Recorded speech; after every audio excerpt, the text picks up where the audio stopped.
Ioane Wissa won't be heading to the African Cup of Nations, and for Newcastle United, that might just be the best news we've had in weeks.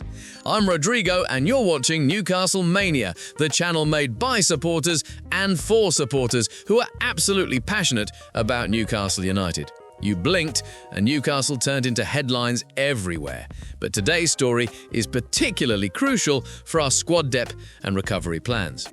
We've got a situation that could massively impact our January and February fixtures, and I'm going to break down exactly why this decision matters so much for the Magpies. But first, just a quick word. If you love Newcastle and want to keep up with everything happening at our club, subscribe to the channel right now. It costs nothing, helps enormously, and makes all the difference to the growth of our black and white community. Hit that subscribe button and let's grow this family together. Right then, let's get straight into it. Ioane Wissa won't be heading to the African Cup of Nations, and for Newcastle United, that might just be the best news we've had in weeks. Ioane Wissa, our £55 million summer signing, who we've been desperately waiting to see in action, has been left out of the DR Congo squad for the African Cup of Nations in Morocco. And lads, I cannot stress enough how significant this is for Newcastle United right now.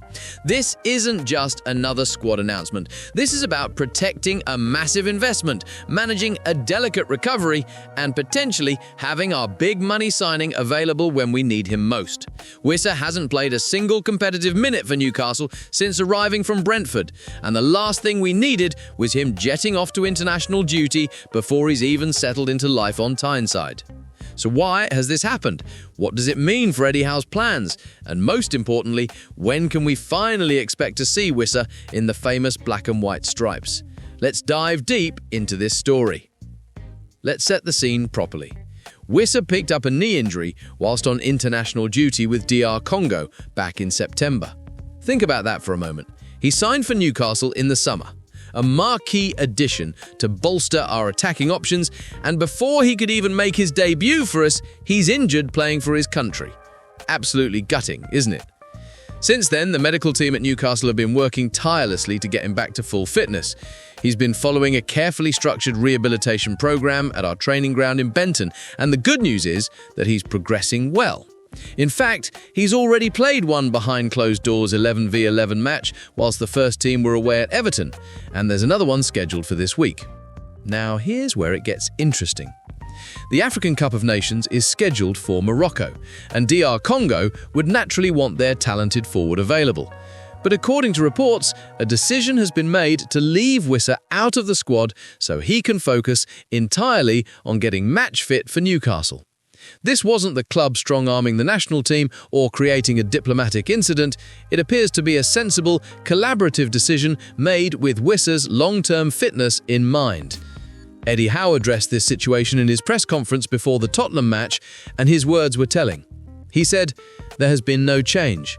He is working back and he is doing well, everything is positive, but he will be back involved when we think he is able to contribute to the group and has a minimal chance of re-injury."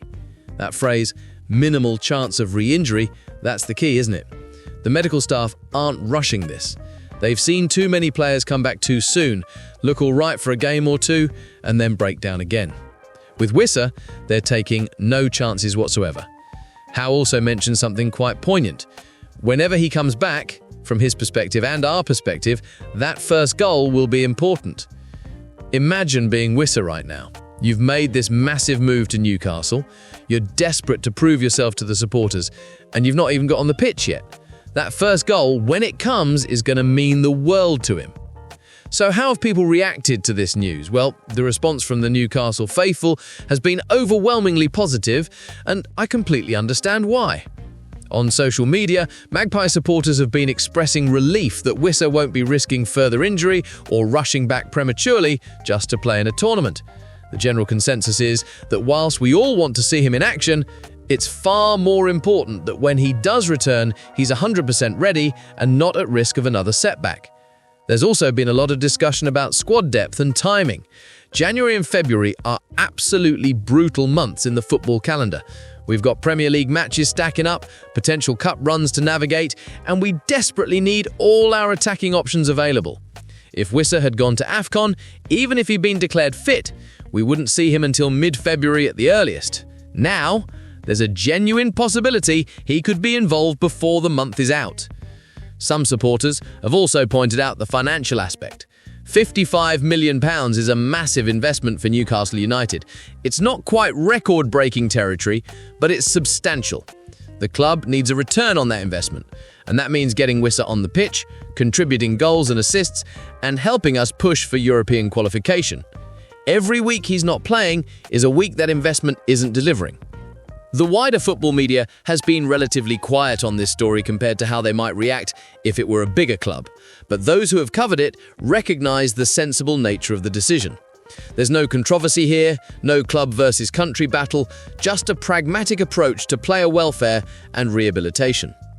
Let's talk about the context surrounding this situation, because it's important to understand where Newcastle are right now and why Wissa's availability matters so much.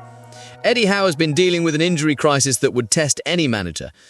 At various points this season, we've been without key players, and our squad depth has been stretched to its absolute limits. The attacking positions in particular have been problematic. When you're relying on players to play week in, week out without proper rotation, fatigue sets in, form dips, and the risk of injury increases. Wissa was signed to address this exact issue. He's a proven Premier League performer who scored goals consistently for Brentford.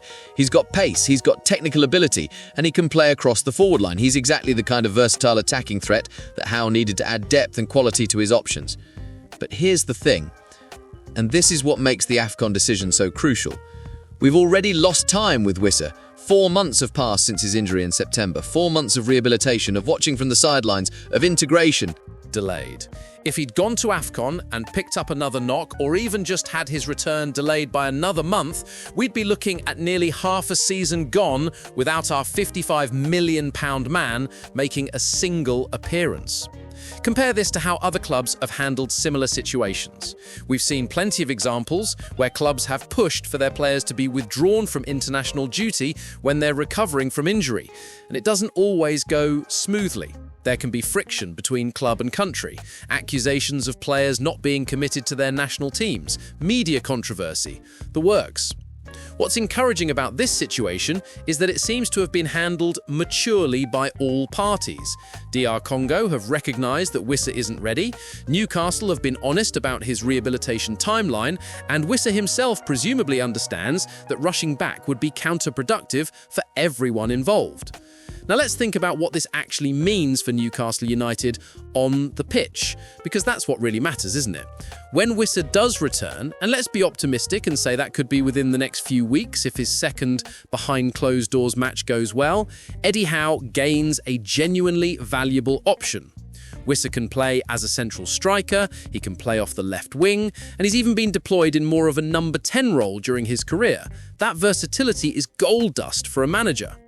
Imagine having Wissa available to rotate with our current attacking players. Suddenly, Howe doesn't have to run the same forwards into the ground. He can manage minutes more carefully, he can adjust tactics based on opposition, and he can bring genuine quality off the bench to change games in the final 20 minutes. There's also the psychological boost. When a new signing finally makes their debut and performs well, it lifts the entire squad. It validates the recruitment strategy, it excites the supporters, and it creates positive momentum. That first goal Eddie Howe mentioned, when that goes in, St James's Park is going to absolutely erupt. The relief, the joy, the anticipation of what's to come, it'll all come flooding out. But let's not get ahead of ourselves. The medical team are being cautious for a reason. Knee injuries can be tricky. Rush them and you risk a recurrence that could be even worse than the original problem.